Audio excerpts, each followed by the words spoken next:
Dear students, welcome once again. तो dear students, आज इस वीडियो के अंदर हम limit state method using for singly reinforce beam, उसके अंदर कुछ सिंपल न्यूमेरिकल्स के बारे में इसके अंदर डिस्कस करेंगे। तो स्टूडेंट्स, हमने पिछली वीडियोस के अंदर सिंगली रेनफोर्स बीम के कुछ कॉन्सेप्ट्स के बारे में डिस्कस किया था यूजिंग लिमिट स्टेट मेथड। तो उसके अंदर हमने कुछ फॉर्मूले डेवलप किए थे, जिसके अंदर की न्यूट्रल एक्सिस कैसे कैलकुलेट करते हैं, लिमिटिंग न्यूट्रल एक्सिस मतलब मैक्सिमम न्यूट्रल एक्सिस कैसे निकालते हैं, मोमेंट ऑफ रेसिस्टेंस कैसे निकालते हैं, लिमिटिंग मोमेंट ऑफ रेसिस्टेंस कैसे निकालते हैं, balance section, under reinforce section, over reinforce section, सभी के बारे में हमने डिस्कस किया था। तो ये हमारी 5वीं वीडियो है, पांचवा लेक्चर हम कह सकते हैं। इससे 4 हम पहले डिस्कस कर चुके हैं। तो दोस्तों, ये जो सीरीज है इसी हिसाब से बनाई गई है ताकि आप उसके अंदर पहले से आगे देखना शुरू करेंगे तो आपको सभी कॉन्सेप्ट धीरे धीरे समझ में आएंगे। अब आप एकदम से अगर 5वीं वीडियो देखनी शुरू कर देंगे तो आपको इसके अंदर मेरे हिसाब से आपको कुछ समझ में नहीं आएगा, क्योंकि जब तक आपको पूरा कुछ कॉन्सेप्ट डेवलप नहीं होगा तो आप इसको वीडियो को नहीं समझ पाएंगे। तो इसलिए दोस्तों, अगर आप इसको वीडियो देखना चाहते हैं तो इससे पहले पुरानी वीडियोस को देखेंगे, कॉन्सेप्ट्स को समझेंगे, फिर ही आप इसको देख सकते हैं। तो दोस्तों, हमारी पहली जो इसके अंदर आज की जो वीडियो है, इसके अंदर हम पहला जो हमारा टाइप ऑफ न्यूमेरिकल्स है उसके अंदर है कि हमें निकालना है कि हमारे पास एक सिंगली रेनफोर्स बीम है तो वो उसका मोमेंट ऑफ रेसिस्टेंस कितना होगा, वो कितना रेसिस्ट कर सकता है लोड, कितना लोड उस पर हम लगा सकते हैं। तो इसके निकालने के लिए हमारी पहली टाइप है to determine the ultimate moment of resistance of a given section. तो इस तरह के न्यूमेरिकल्स हर तरह के एग्जाम में पूछे जा सकते हैं, चाहे वो डिप्लोमा का हो, चाहे वो डिग्री का हो, चाहे वो कॉम्पिटिटिव टेस्ट हो, किसी भी तरह का कंपटीशन का टेस्ट है, चाहे जेई का है, एसडीओ का है, एसएससी का है, किसी तरह का भी टेस्ट है तो उसके अंदर इसके बारे में बहुत बार एग्जाम में न्यूमेरिकल्स पूछे जाते हैं।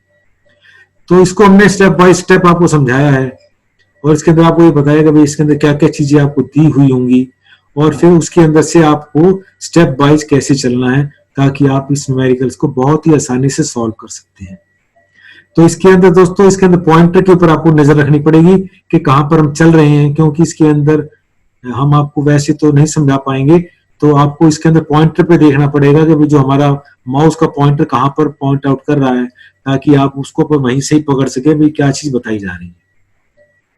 तो हमारा जो पहला टाइप है कि मोमेंट ऑफ रेसिस्टेंस निकालना है किसी भी बीम का, तो उसके अंदर हमें ये बहुत सारी चीजें जो उस बीम के बारे में होंगी वो दे रखी होंगी।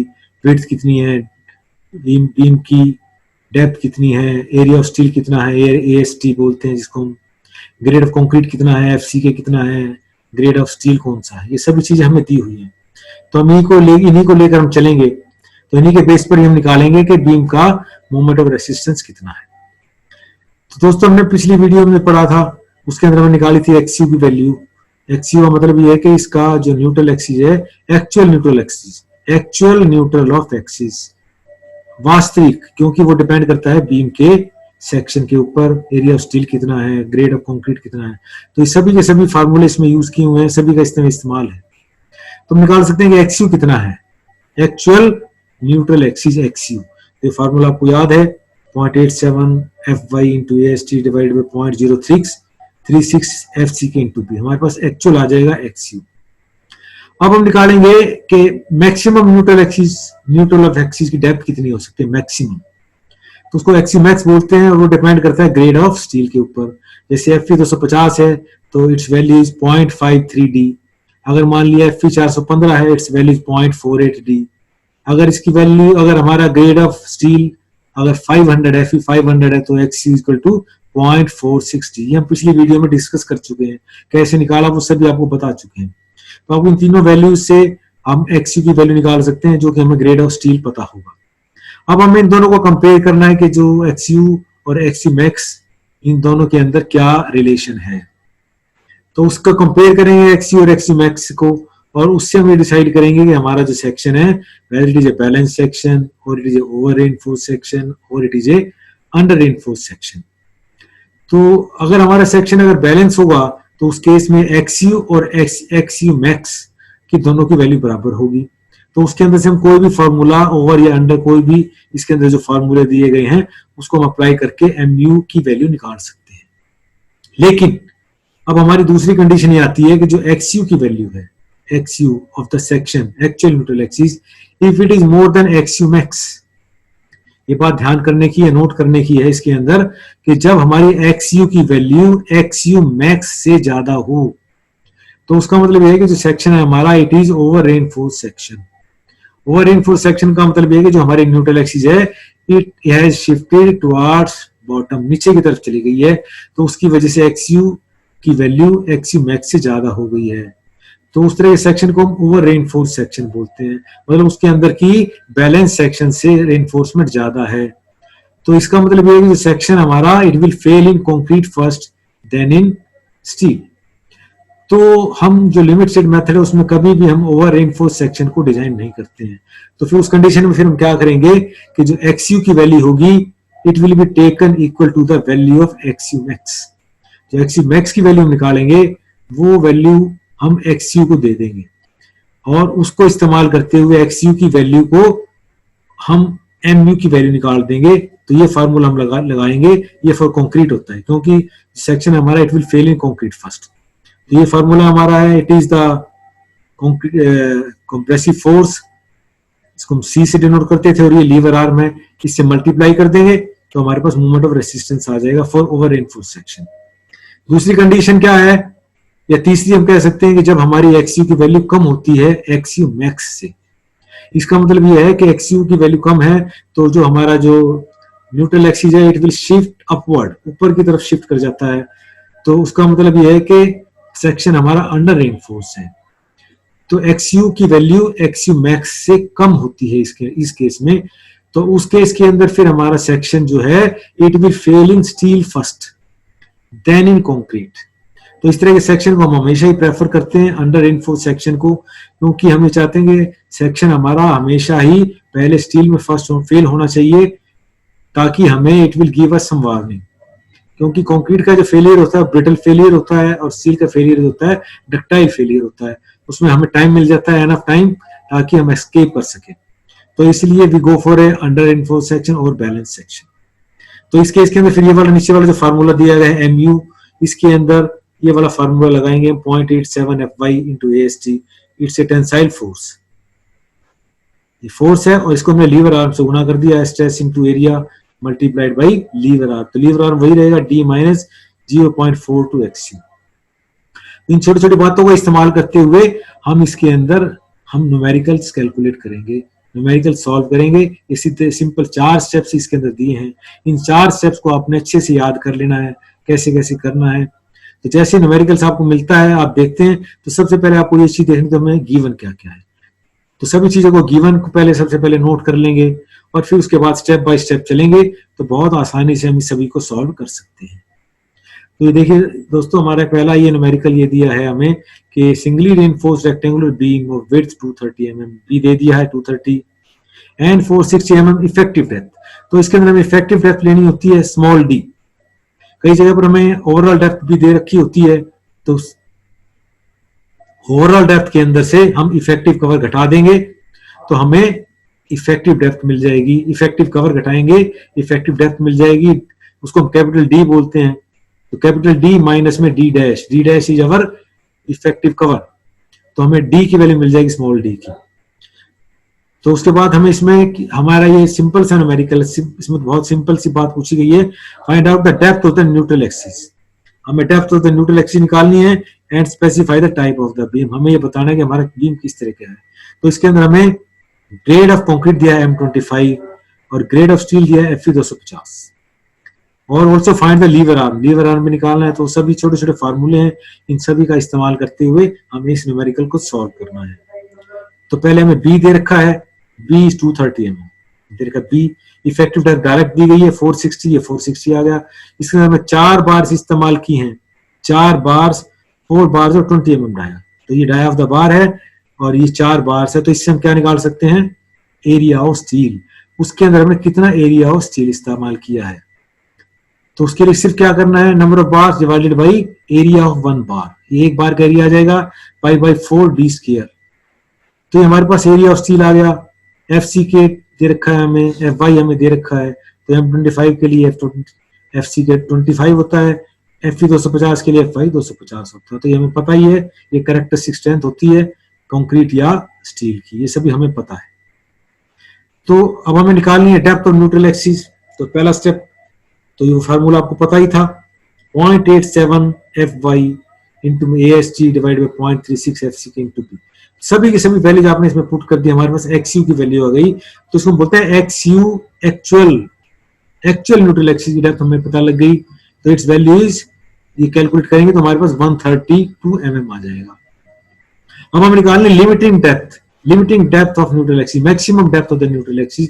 तो आपको पता है कि जो हमने पहले जो टेबल्स भी आपको बताई थी, तो उसके अंदर हमारे पास, जैसे मैंने पहले भी आपको बताया था, ये depends on the grade of steel. F 250 के लिए ये हमारी वैल्यू तो 0.53 इंटू में डी, तो हमने 0.53 से गुना कर दिया, हमारे पास एक्स यू की वैल्यू आ गई। तो ये एक्स यू मैक्स आ गई। तो अब हमें इन दोनों को कंपेयर करना है कि भाई एक्स यू की कितनी वैल्यू है, एक्स यू मैक्स की कितनी वैल्यू है। तो एक्स यू की वैल्यू 132 है, एक्स यू मैक्स है हमारे पास 243। तो इससे हमें पता लग गया कि एक्स यू की वैल्यू जो है एक्स यू मैक्स से कम है। तो अगर कम है तो जो सेक्शन होगा हमारा, it will be under reinforce section. तो हमने लिख दिया the beam is under reinforce. अब हम इसके अंदर हर जगह पर जो एक्स यू की वैल्यू थी वो 132 mm का इस्तेमाल करेंगे। ये आपको यहां पर सबसे इंपॉर्टेंट बात नोट करने की ये है। अब हम हर जगह पर आगे जहां पर भी हमें एक्स यू की वैल्यू को इस्तेमाल करना है, वो हम 132 लेंगे, क्योंकि section is our under reinforce section. तो हमें लीवर आर्म निकालना था, लीवर आर्म को पता ही है, आपको पता है क्या होता है, डी माइनस 0.42 एक्स यू, ये आपको पता है। एक्स यू आपने निकाल लिया 132.42 इंटू में 132, तो हमारे पास ये लीवर आर्म की वैल्यू आ गई। लीवर आर्म का मतलब ये होता है the distance between the compressive force and tensile force. Beam हमारा उसके अंदर ऊपर कंप्रेसिव फोर्स सेट कर रही है, नीचे टेंसाइल फोर्स सेट कर रही है, उन दोनों के बीच में जो डिस्टेंस होता है उसको हम लीवर आर्म बोलते हैं। तो लीवर आर्म में हमने लीवर आर्म निकाल लिया। तो दोस्तों बहुत सिंपल सी बात है। अब हम अगले न्यूमेरिकल पर चलते हैं। तो इसके अंदर आपको मोमेंट ऑफ रेसिस्टेंस निकालना है। तो इसी तरह से वही सेक्शन हमें बीम दे रखा है, ये बीम का सेक्शन दे रखा है, विड्थ डेप्थ, इसमें ये बार्स का इस्तेमाल किया, 4 बार 20 mm की, M20 इसमें ग्रेड है, FE 415 स्टील है। हमें मोमेंट ऑफ रेसिस्टेंस निकालना है सेक्शन का। तो इसको करने के लिए भी बहुत ही सिंपल सा तरीका है, वही सभी चीजें जो दे रखी हैं। हमारा सबसे पहला स्टेप यही है कि जो भी कुछ हमें गिवन हो वो सबसे पहले हमें अच्छे से लिखना है, ताकि हमें किसी तरह का आगे कंफ्यूजन ना रहे कि भाई हमें क्या यूज करना है, कौन सा फार्मूला इस्तेमाल करने, क्योंकि इसके अंदर बहुत सारी बातें हमें ग्रेड ऑफ स्टील पे भी डिपेंड करती हैं। तो ग्रेड ऑफ स्टील हमें निकालना है, दे रखा है, तो उसके हिसाब से हम इसको पहले ही नोट कर लेंगे, मोटा मोटा लिख देंगे FE 415, ये सब हमें दे रखा है, एरिया ऑफ स्टील निकाल दिया। तो उसके अंदर सबसे पहला स्टेप हमारा वही है टू कैलकुलेट XU एक्चुअल। तो XU एक्चुअल निकाल दी, डेप्थ न्यूट्रल एक्सिस निकाल दी। ये फार्मूला पॉइंटर के हिसाब से आप देख रहे हैं पॉइंटर कहां पर है, उसके हिसाब से हमने जो भी वैल्यूज दे रखी थी गिवन थी, ये निकाली। XU की वैल्यू आ गई हमारे पास 252 mm। अब हम लिमिटिंग वैल्यू निकालेंगे। FE 415 ग्रेड के हिसाब से मैंने आपको बताया था, इट्स वैल्यू 0.48 डी। 0.48 इंटू में डी आपने कर दिया, ये हमारे पास वैल्यू आ गई 240 mm। तो अब इस केस में हम देख सकते हैं कि XU की value, XU actual is more then XU maximum. XU maximum हमारा 240 है, XU एक्चुअल जो है हमारी 252 है। तो इसका मतलब क्या हुआ, XU is more then XU max. तो हमारा सेक्शन कौन सा हो गया, ओवर रेनफोर्स हो गया। तो ओवर रेनफोर्स सेक्शन हम डिजाइन करते नहीं है, तो इसलिए हमने क्या किया, इस XU को चेंज कर दिया। किससे चेंज कर दिया, XU मैक्स से। XU मैक्स की 240 mm वैल्यू थी, अब हर जगह पर जहां पर भी इस्तेमाल करना है XU, उसकी जगह पर 240 mm इस्तेमाल करेंगे, ना कि ये जो 252 है। ये इसमें नोट करने वाली बात है। सबसे इंपॉर्टेंट बात यही है कि इसके अंदर हम इंटरचेंज कर देंगे, क्योंकि सेक्शन है हमारा है over reinforce section. Under reinforce में जो XU की वैल्यू आती है एक्चुअल वही लेते हैं, लेकिन अगर ओवर रेनफोर्स सेक्शन हो तो उसमें बदल देते हैं, और अगर हमारा बैलेंस सेक्शन है तो उसमें भी वही रखते हैं, उसमें कोई फर्क नहीं पड़ता है, क्योंकि दोनों बराबर है। हमने ले लिया XU को 240 mm ले लिया। अब हमें निकालना है limiting moment of resistance, flexible resistance जो निकालनी है। तो आपको पता था फार्मूला आपको पता ही है, इसके अंदर क्योंकि ओवर रेनफोर्स सेक्शन हो गया है, अभी हमारा सेक्शन बन गया है ओवर रेनफोर्स, तो ओवर रेनफोर्स के अंदर हम लिमिटिंग वैल्यू भी ले सकते हैं। और जो फार्मूला आपको बताया था पिछली बार, जो पिछले उसमें बताया था कि वो फार्मूला, जैसे मैं फिर आपको दिखा देता हूँ कौन सा फार्मूला था, ये वाला फार्मूला था ओवर रेनफोर्स के लिए, ये वाला फार्मूला है। इसके अंदर भी हम उसको पुट कर सकते हैं 0.36 एफसी के बी इंटू एक्सयू, एक्सयू जो हमारे पास जो हमने लिमिटिंग थी वैल्यू वो रखनी है। तो ये जो अभी आपको दिखाया गया है ये वाला फॉर्मूला, ये इसी से ही बनाया गया है। ये जो हमारा ये वाला फॉर्मूला है, ये जो फ्लेक्सुरल स्ट्रेंथ आपने निकाली है, ये हमने इसी फार्मूले से ही उसको पुट करके बनाया है। तो मैंने जो पिछली वीडियो थी उसके अंदर आपको बताया था एमयू लिमिटिंग कैसे निकालते हैं, तो वो अलग अलग ग्रेड के लिए, स्टील के लिए बताया गया था कि उसके अंदर वो फार्मूला हम इस्तेमाल करते हैं। तो ये आपको फार्मूला 0.138 एफसी के बी इंटू डी, ये थोड़ा छोटा फार्मूला बन जाता है, तो इसीलिए हमने इसको इसमें दिखाया गया है। बाकी सभी चीजें आपको पता है, एफसी की आपको पता है, बी आपको पता है, डी आपको पता है, वो सभी आपने लेनी है। तो वो आपने फार्मूला ले लिया, तो आपने एमयू की लिमिटिंग की वैल्यू निकाल दी। तो ये हमारा ओवर रेनफोर्स सेक्शन के लिए है। तो इस तरीके से ये हमारा दूसरा न्यूमेरिकल था। इसके अंदर इसी सीरीज में ही जो हमारा पहला टाइप है to calculate the moment of resistance, और हमारा तीसरा टाइप है। तो इसके अंदर भी वही चीज है, सिर्फ हमें मोमेंट ऑफ रेसिस्टेंस निकालना है, और मोमेंट ऑफ रेसिस्टेंस को निकालने के बाद हम ये देखना चाहते हैं भाई वो जो मोमेंट ऑफ रेसिस्टेंस है उसके हिसाब से हम उसके ऊपर कितना यूडीएल लगा सकते हैं। तो वो सिंपल सी फॉर्मूला है, उसको एमयू को उसके इक्वेट करके हम उसके ऊपर सेफ यूडीएल निकाल सकते हैं, कितना सेफ यूनिफॉर्मली डिस्ट्रीब्यूटेड लोड उस बीम पर लगाया जा सकता है, ये इसमें पूछा गया है। तो ये थोड़ी सी अलग टाइप हो जाती है, चीज वही है, तो इसीलिए इसको भी हमने इसके अंदर रखा है। तो उसी तरह से हमारा पहला स्टेप ये आपको इसके अंदर वही रखना है। तो इसके अंदर आपको इफेक्टिव कवर दिया गया है, तो इसलिए हमने, और ये ओवरऑल डेप्थ दी है इसके अंदर, देखिए। तो इसके अंदर थोड़ा सा हमने हर तरह से इसको बताने की कोशिश की है आपको कि भैया अगर अलग अलग जैसे कैसे डिफरेंट अगर स्टेट में दे रखी है तो कैसे उसको हमें इनकॉर्पोरेट करना है। इसमें ओवरऑल डेप्थ दे रखी थी, तो ओवरऑल डेप्थ के अंदर से 650 दिया है, इसमें हमने इफेक्टिव कवर घटा दिया, तो हमारे पास इफेक्टिव डेप्थ आ 600।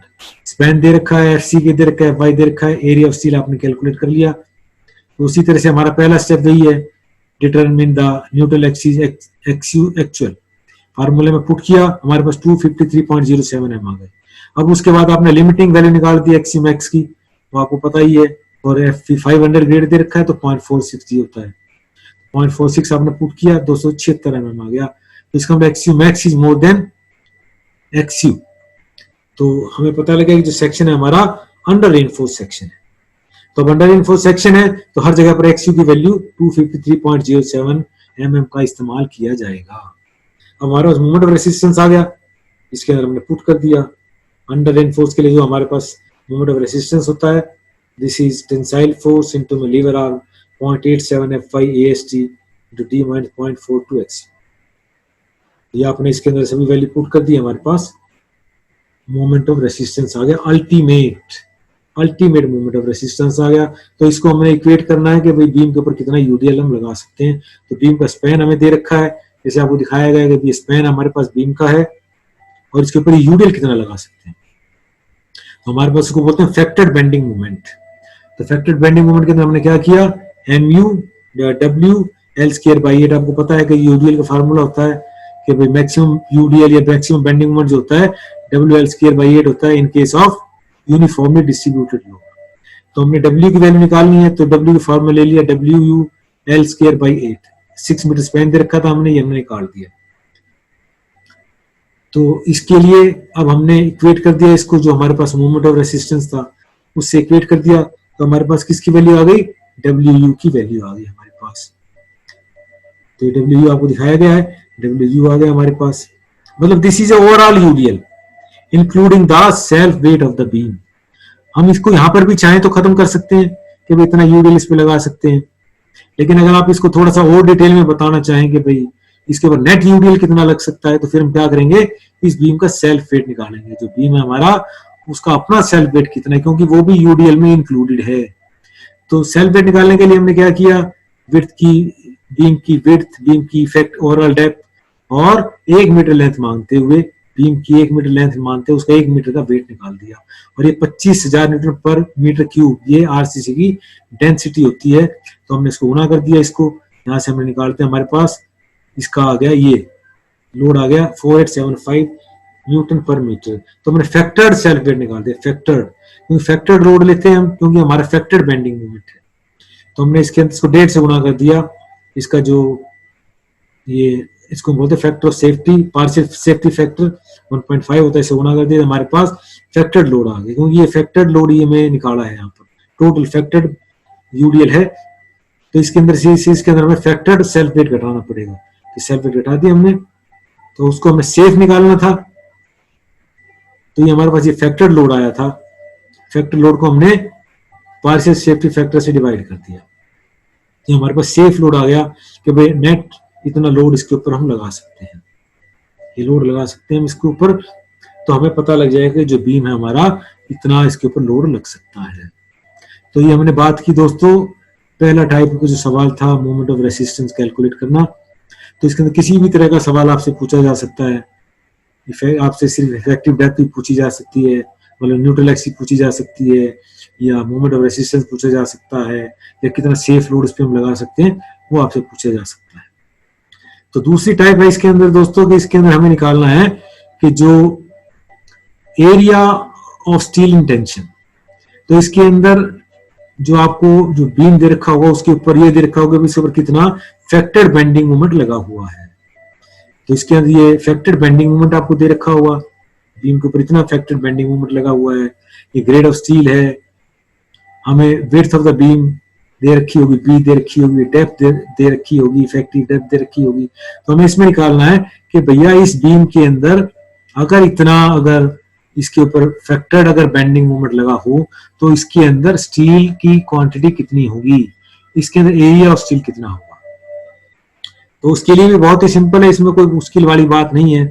इसमें थोड़ी सी कैलकुलेशंस आपको, थोड़ी सी अगर क्वाड्रेटिक इक्वेशन आपको सॉल्व करनी आती है तो उसके हिसाब से इसके अंदर हम इसको सॉल्व करते हैं। अदरवाइज बेसिक चीजें हैं, आपने पढ़ रखी है पहले क्वाड्रेटिक इक्वेशन, वो आपको सॉल्व करनी है, बस ये आपका सवाल सॉल्व हो जाएगा। तो इससे घबराना नहीं है, बहुत ही सिंपल सी चीजें हैं। उसी तरीके से सबसे पहले आपको निकालना find the limiting moment of resistance m u as per the given grade of concrete and steel. Limiting moment of resistance, तो जो पिछली वीडियोस थी उसके अंदर आपको बताया गया था कि इसके अंदर ये दोनों चीजों पर डिपेंड करता है कि भाई ग्रेड ऑफ स्टील कितना है और ग्रेड ऑफ कंक्रीट कितना है, दोनों के ऊपर ही डिपेंड करता है। जैसे हमने पिछले न्यूमेरिकल में भी किया था, ये मैं आपको फिर बता देता हूँ। लिमिटिंग मोमेंट ऑफ रेसिस्टेंस, ये अभी जैसे ये वाला सवाल था हमारा, इसमें आपको निकालना था, जैसे ये देखा ना, ये अभी लिखा है फार्मूला 0.138 FC के बी इंटू डी स्क्वायर, ये Fe415 के लिए होता है। तो इसी तरीके से 250 के लिए अलग फार्मूला है, 500 के लिए अलग फार्मूला, ये टेबल दिया है, मैंने आपको पिछली वीडियो के अंदर वो टेबल भी दिखाई थी, तो टेबल आप याद भी कर सकते हैं। और ये टेबल आप, जो हमारे पास कोड है, जो हमारा आरसीसी का कोड है Fe456 उसमें भी सभी आपको दे रखी है, तो वहां से भी आप ये वैल्यूज ले सकते हैं। तो सबसे पहले आपको लिमिटिंग मोमेंट ऑफ रेसिस्टेंस निकालना है उस टेबल की मदद से, और आपको एक जो ये इसमें दे रखा है फैक्टर्ड बेंडिंग मोमेंट, ये दोनों दे रखे हैं, ये दोनों चीजें हमारे पास पता लग गई। तो इन दोनों की मदद से आपको ये देखना है कि जो बीम है हमारा वो किस तरह का बीम है, अंडर रेनफोर्स्ड है या ओवर रेनफोर्स्ड है।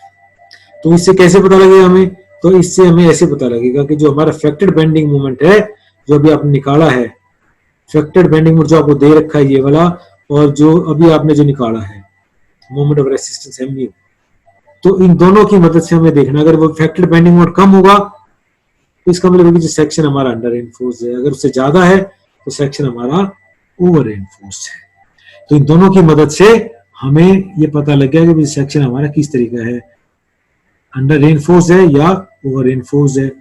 तो फिर उसके बाद हम निकाल देंगे depth of neutral axis in terms of AST. अब यहाँ पर ये आपको ये नोट करना है कि जो वैल्यू आएगी हमारी एक्सयू की, that will be in terms of AST, AST की फॉर्म में होगी। इसका क्लियर कट वैल्यू हमें नहीं मिलेगी, क्यों नहीं मिलेगी, क्योंकि इसके अंदर हमें सभी चीजें पता है लेकिन अननोन एएसटी है।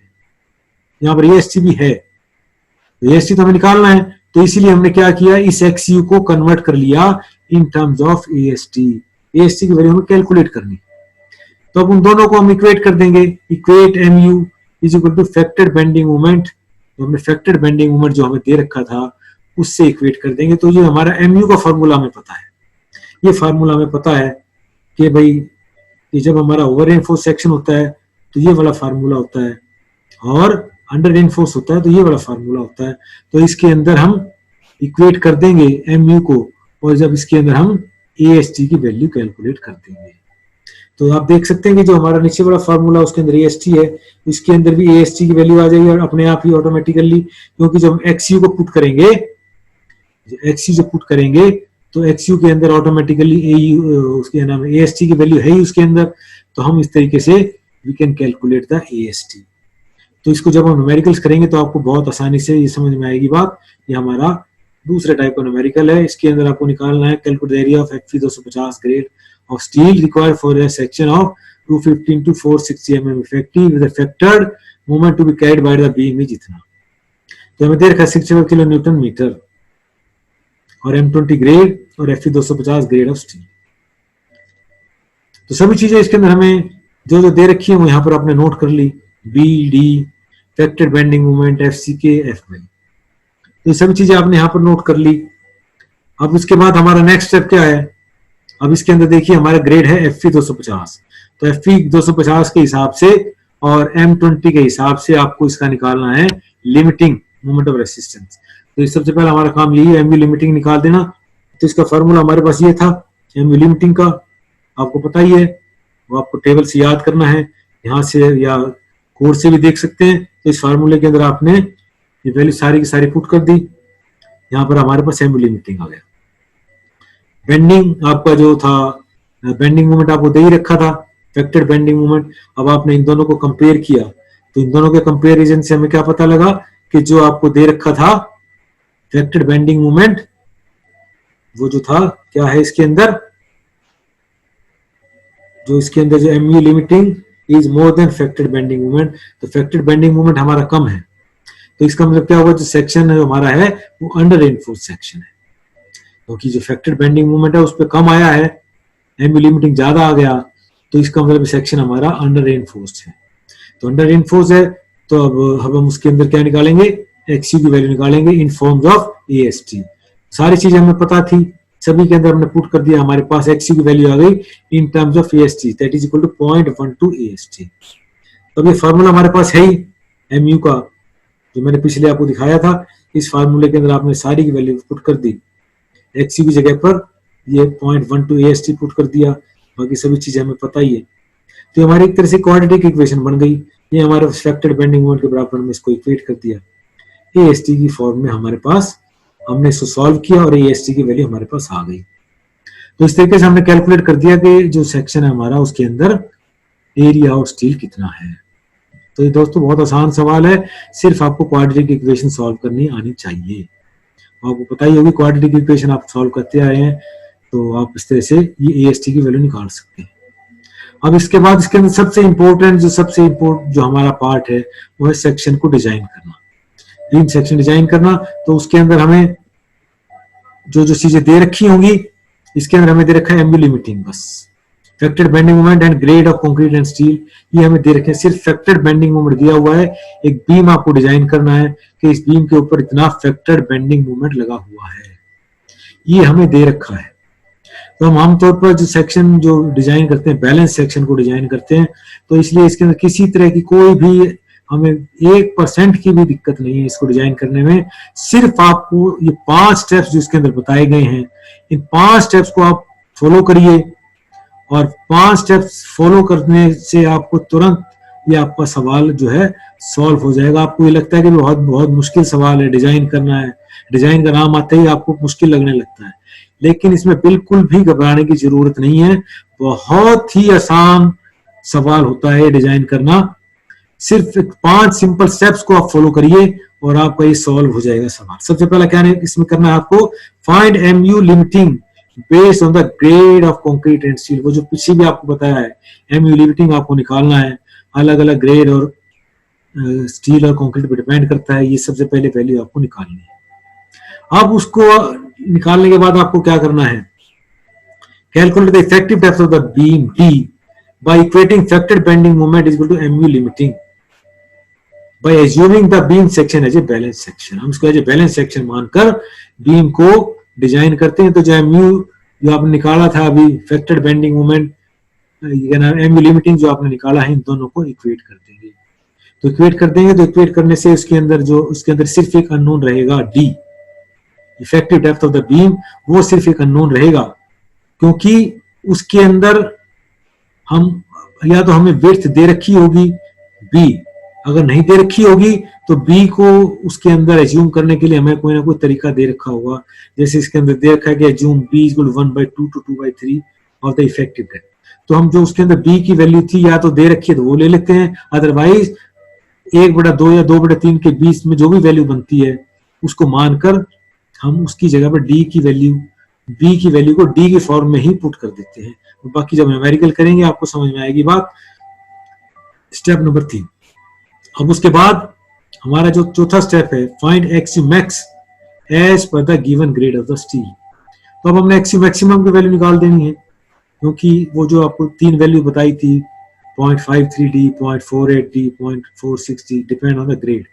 तो एक्स मैक्स की वैल्यू हमारे पास आ जाएगी, और एक्स मैक्स की वैल्यू निकालने के बाद हम बैलेंस सेक्शन हमने माना ही है, तो इसलिए tensile force is equal to compressive force is equal to tensile force को बराबर इक्वेट कर देंगे, और यहां से हम एरिया ऑफ स्टील निकाल देंगे। एरिया ऑफ स्टील निकालना तो इसमें बहुत सिंपल सा फार्मूला है। ये हमारे पास जो न्यूटन एक्सी निकालने का फार्मूला था वही फार्मूला है। इसके अंदर जो ये एएसटी था यहाँ पे होता है, तो हमें एएसटी की वैल्यू निकालनी है। पहले हम एक्सी की वैल्यू निकालते थे, लेकिन अब इसको हमने क्योंकि एक्सी तो मान लिया है पहले ही ग्रेड ऑफ स्टील से, तो वो पुट किया हमने यहाँ पर वैल्यू, तो हमें एएसटी की वैल्यू यहाँ से आ जाएगी। तो एरिया ऑफ स्टील आ जाएगा, तो इसको हम फर्दर और आगे भी एक्सटेंड कर सकते हैं। एरिया ऑफ स्टील निकालने के बाद हम नंबर ऑफ बार्स भी निकाल सकते हैं बाय एज्यूमिंग एनी बार, कोई भी बार का साइज एज्यूम करते हुए भाई इसके अंदर हम कौन सा डाया बार यूज करेंगे, 12, 16, 18 और 20, जो भी हम कोई साइज मानते हैं स्टील का, जो डिपेंड करता है कितना उसके अंदर बेंडिंग मूवमेंट लगा हुआ है। क्योंकि ज्यादा बेंडिंग मूवमेंट होगा तो ज्यादा हमें बड़ा डायमीटर इस्तेमाल करना होगा, तो उसके हिसाब से एज्यूम करते हुए हम नंबर ऑफ बार्स भी कैलकुलेट कर सकते हैं। तो दोस्तों बहुत ही आसान सा सवाल है। अब इसके अंदर जैसे देखिए आपको दे रखा है beam having effective span 6 meter is carrying such and such, क्या नाम है जी, उसके ऊपर बेंडिंग मोमेंट लगा हुआ, फैक्टर्ड बेंडिंग मोमेंट लगा हुआ है। या अब उसके अंदर उसमें दे रखा है width of the beam is restricted, अब इसमें विड्थ दे रखी है 250 mm, तो हमें वो भी मानने की जरूरत नहीं है। Find the effective depth of the beam section and the area of the steel required, use M25 grade of concrete and FP 415। तो ये सारी चीजें हमें दे रखी है। तो उसके ऊपर एक लोड लगा हुआ है, आपको दे रखा है सारा, तो फैक्टर आपको दे रखा है। इन सभी चीजों को मानते हुए हमने क्या किया, इसके ऊपर ये लोड दे रखा था 30 किलोमीटर पर मीटर का लोड लगा हुआ है इसके ऊपर, बीम के ऊपर, तो डब्ल्यू की दे रखी, तो आपने फैक्टर्ड मूवमेंट निकाल दिया WL²/8। तो आपने लोड को ही पहले फैक्टर्ड लोड कैलकुलेट कर लिया। तो एक ही बात है, हम इसको 1.5 से बाद में गुणा करें चाहे पहले करें, हमने लोड को गुणा कर दिया, फैक्टर्ड लोड ले लिया 1.5 इंटू W, हमारे पास फैक्टर्ड लोड आ गया इतना न्यूटन पर मीटर, हमारे पास लोड आ गया।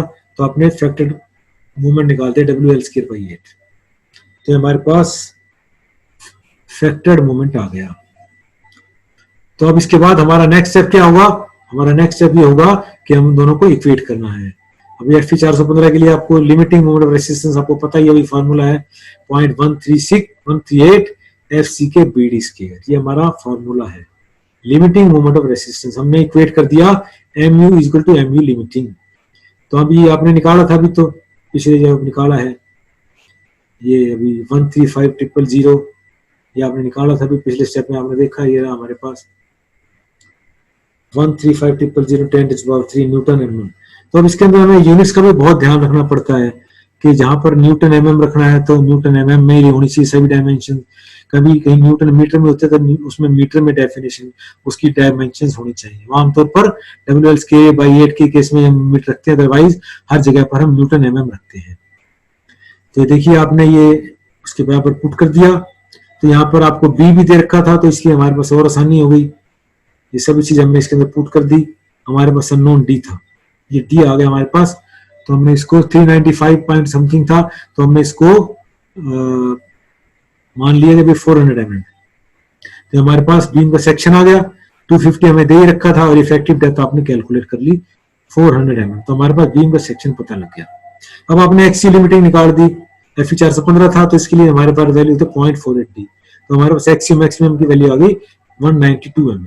बस सिर्फ अब आपको क्या करना है, फॉर ए बैलेंस सेक्शन, या आपने लिखा है compressive force is equal to tensile force. Compressive force हमारे पास 0.36 f c k b into x u is equal 0.87 f y into a s t. तो ए एस टी आपने निकालना था, ए एस टी की वैल्यू निकाल दी, ये हमारे पास एरिया ऑफ स्टील आ गया। तो इस एरिया ऑफ स्टील को आप नंबर ऑफ बार्स में भी कन्वर्ट करना चाहें तो नंबर ऑफ बार्स में कन्वर्ट कर सकते हैं, और आप यहीं पर ही छोड़ना चाहें तो यहाँ भी छोड़ सकते हैं कि भाई आपने पूछा एरिया ऑफ स्टील, हमारा इतना एरिया ऑफ स्टील है। आप इसको बार्स भी बता सकते हैं, इतनी बार्स, तो वो आपकी इच्छा है। और उसको पूरा एक सेक्शन बनाकर बहुत अच्छे से यहाँ पर पूरा एक बीम का सेक्शन बनाइए। उस बीम का सेक्शन बनाकर जैसे मैं दिखा रहा हूँ एरो हेड से, यहाँ पर विड्थ लिखिए, यहाँ पर इफेक्टिव डेप्थ लिखिए, यहाँ पर एरिया ऑफ स्टील दिखाइए, उसके अंदर फिर इफेक्टिव डेप्थ दिखाइए, और ये सभी इस तरह से दिखाएंगे तो ये बहुत ही आपको इसके अंदर पूरे इसके अंदर नंबर जितने भी हैं वो पूरे मिलेंगे। तो दोस्तों आई होप कि आपको ये जो इसमें बहुत सिंपल से न्यूमेरिकल्स आपको बताए गए हैं ये आपको समझ में आए होंगे। और इसके लिए सबसे जरूरी चीज है इसके अंदर अभ्यास। तो ये आपको सॉल्व न्यूमेरिकल्स आपको बताए हैं, इन्हीं को देखते हुए, इन्हीं से मिलते जुलते बहुत आपको हर किताब के अंदर हर जगह पर बहुत सारे सॉल्व न्यूमेरिकल्स मिलेंगे। तो आप उनको देखते हुए आप जितने ज्यादा से ज्यादा इसका अभ्यास करेंगे उतना ही ज्यादा आपको इसका फायदा होगा, और उसके आप इसको उतना आपको इसका जो कॉन्सेप्ट है वो क्लियर होगा। तो दोस्तों मुझे उम्मीद है कि आपको ये वीडियो अच्छी लगी होगी, आपको समझ में आई होगी। तो आई होप कि आप इसको ज्यादा से ज्यादा लाइक करिए, शेयर करिए, और इसको सब्सक्राइब करना ना भूलें। आपको जितना ज्यादा आप इसको सब्सक्राइब करेंगे उतना ही हमें इसके अंदर और अच्छी ज्यादा वीडियो बनाने का हमें इसके अंदर हौसला मिलेगा। हम और ज्यादा ट्राई करेंगे आपको और अच्छी से अच्छी वीडियो दिखाने के लिए।